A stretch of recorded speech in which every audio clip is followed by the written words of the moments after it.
All right, everybody. For today's industry insight, we're going to be discussing the importance of reviews, or the debate about how much power reviews have in today's market. This was an idea suggested by Mike over on our Discord channel. But game reviews, depending upon who you talk to, can mean different things. For some people, it's whatever that color is in the upper right-hand corner of a Steam page. For other people, it can mean the life or death of their game in the market. And this is a topic that it seems to be becoming more and more serious with each passing year. But in the grand old days of the late 80s and early 90s, before the rise of the internet and, of course, online magazines and videos, written publications had a lot of sway over game sales and, of course, how they were treated in the market. Excuse me.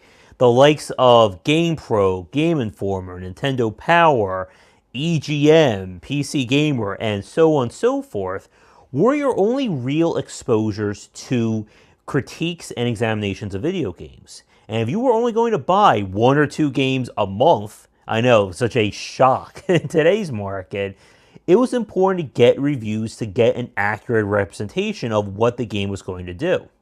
And this afforded publications a lot of sway when it came to getting press copies and talking to developers. Because if a magazine doesn't mention your game, guess what? You lose out on a lot of potential sales, as who else is going to cover it?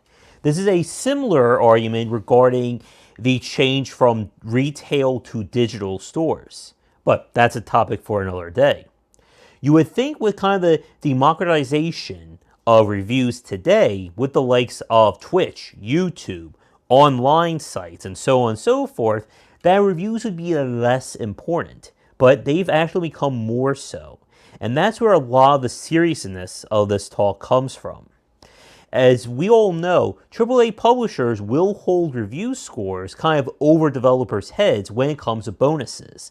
It's been reported by many people that major publishers like Activision, EA, and the like will actually determine the studio's bonus based on what their Metacritic review is after, let's say, a 1 to 2 month period. And there are a lot of people who hate Metacritic. And that's probably another topic we could jump onto in another video. But for major studios like this, you are held basically accountable for every review that gets graded on Metacritic or wherever the aggregate may be. Now, while independent studios don't have to worry about a company-wide bonus after a month, reviews are still vitally important for them, especially for smaller games. And this actually leads into another topic relating to discoverability, which I actually have a video planned on that. But just to quickly go over it today, all the stores that we've seen will use review scores as a measurement of how much to advertise or publicize a game on the respective platform. You're not going to see a major site like GOG or Humble Bundle or so on going to post a game that has all negative reviews on the front page. And this is where that motto, the adage, the rich get richer, come into effect. If a game does really well at the start, gets a lot of reviews, it means it's going to be publicized more by the platform. If it gets publicized more by the platform, it means more people are going to buy it, which means more reviews, more publicity, and you get the picture. But when a game doesn't get those reviews, it can easily sink a title. Because again, discoverability and why reviews are so important, it isn't for the fans to buy these games. We know they're going to do that from the get-go. It's for the people who are looking for new titles and who aren't familiar with this developer or the studio. And for a time, this was actually a very lucrative black market business for a lot of developers and consumers as well. There have been reports of consumer groups and companies getting in touch with developers saying, if you give me so-and-so dollars or give me press keys, I will guarantee you X amount of reviews on Steam. I've even been noted, or I was contacted by several developers in the past saying, it was great for your review or for your video, but could you please leave a review on Steam? Now, of course, that all changed when Valve removed the ability for reviews from non-Steam keys to kind of count as the main review score. But like I just said, it is big business for a lot of companies for these reviews. And this is where this discussion takes a very interesting turn and where the debate comes from. And specifically, it has to do with how much sway should a review have for both the developer and the consumer. Because this is when we can look at things from two very different and yet very disturbing positions. The first one has to do with the act of the review's impact on the developer. And what happens is we've seen this with the likes of review bombing, aka massive or multiple people leaving negative reviews on purpose to get the developer to change something. And of course, with people just writing very joke reviews and still impacting the actual review or the actual aggregate for that game. And this is why a lot of developers have a problem with this review system.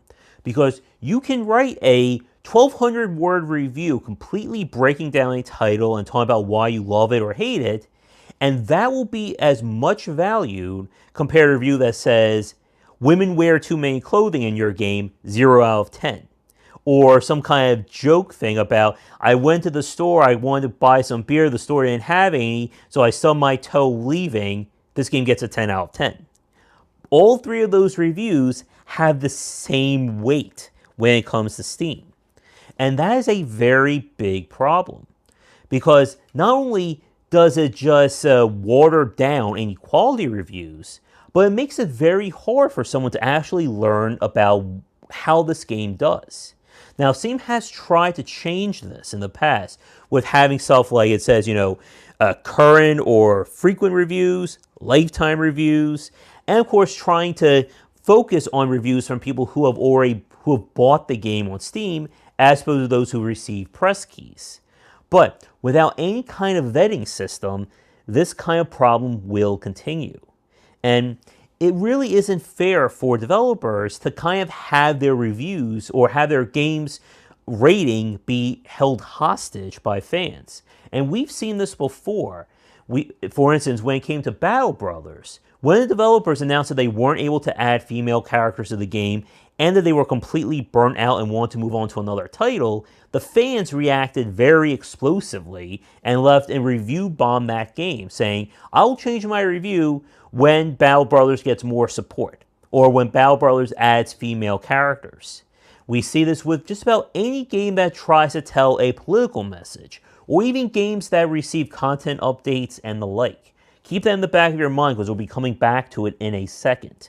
But if the developer says that they can't do something or they're not able to, I don't think it's fair for consumers to just, assault their review score to try and get things to change. There's a greater discussion regarding entitlement when it comes to the game industry and the whole developer-consumer relationship, but that's probably too big for today. Now, I'm sure most of you, if we just stop here, would agree about this kind of control. But here's the other side of things.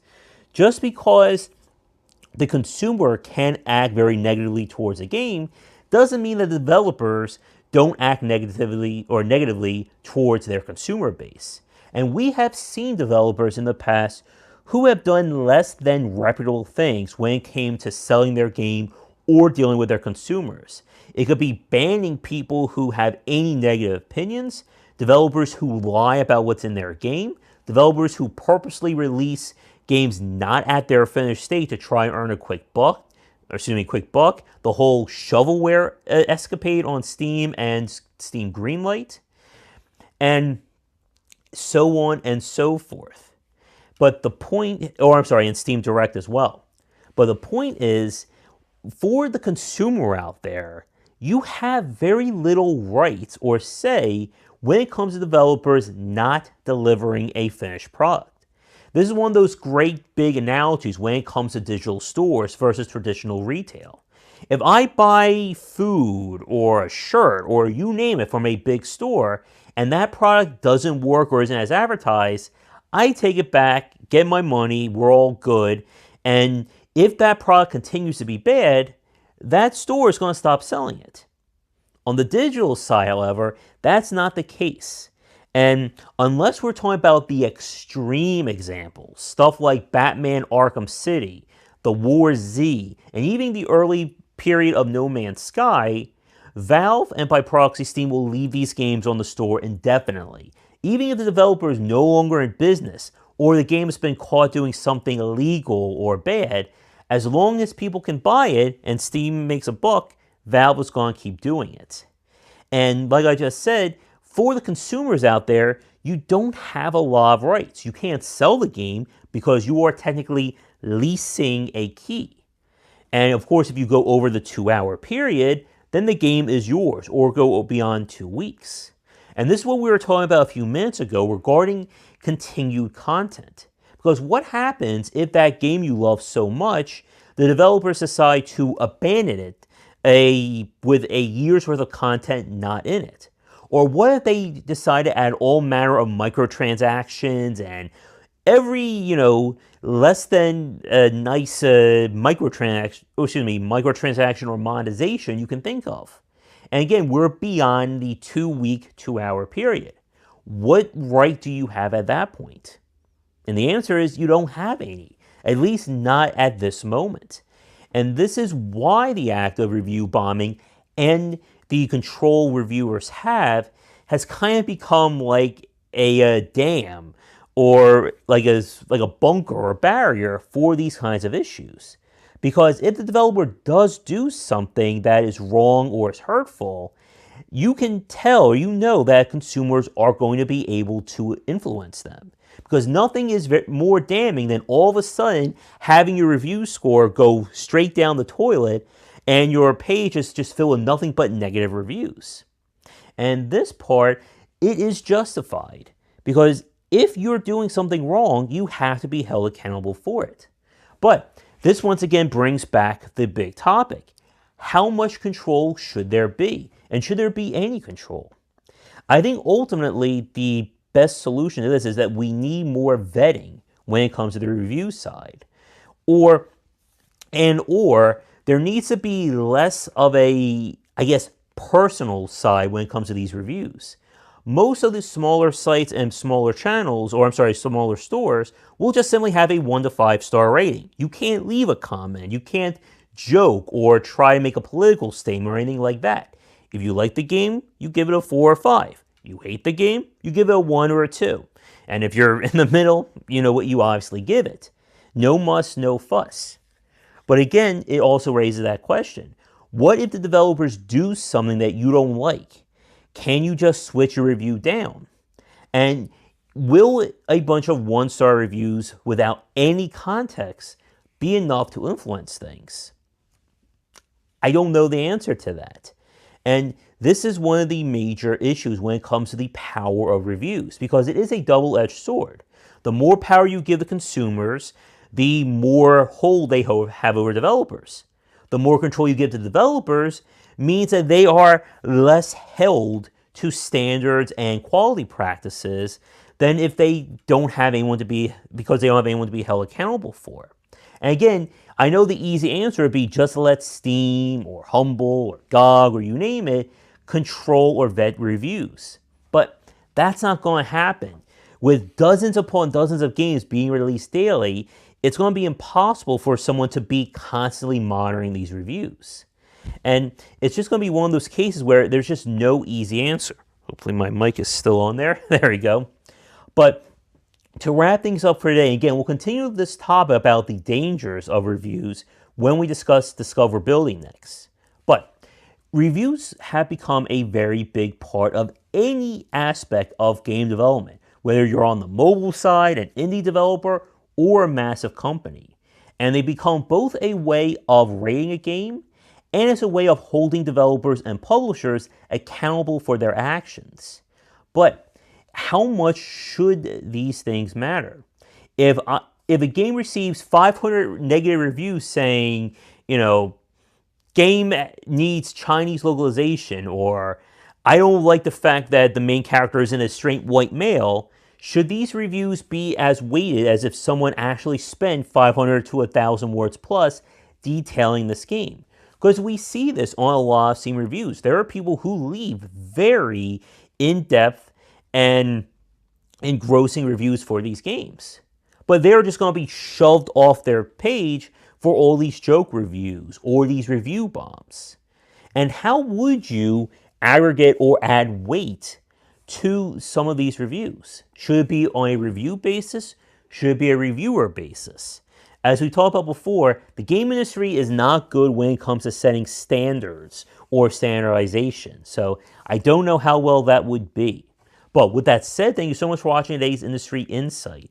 Be sure to check back for daily discussions on game design here and on Game Wisdom, where we examine the art and science of games. And let me know if you have any more topics to discuss, whether it's in the comments below or on our private, or I'm sorry, not so private, it's now open to everybody, Discord channel. But until next time, have a great night. Thank you so much for watching this video. If you enjoyed it, be sure to like and subscribe to the channel. Check back around 10 Eastern for regular streaming. If you'd like to suggest games for me to cover or topics to talk about, let me know in the comments below. For a collection of my writings as well as weekly podcasts on design, check out game-wisdom.com. To support the Game Wisdom Patreon, you can find us on there on patreon.com/GWBycer. $1 will get you into our private Discord channel where we talk game topics and more. $5 will get you voting privileges for any major event, including the Saturday Night Grab Bag, Patreon-funded goals, and more. Thanks again for watching, and I hope you enjoy more videos here on the Game Wisdom YouTube channel. Before we get to the credits, I just want to give a quick shout out to the fans and supporters over on patreon.com/GWBycer.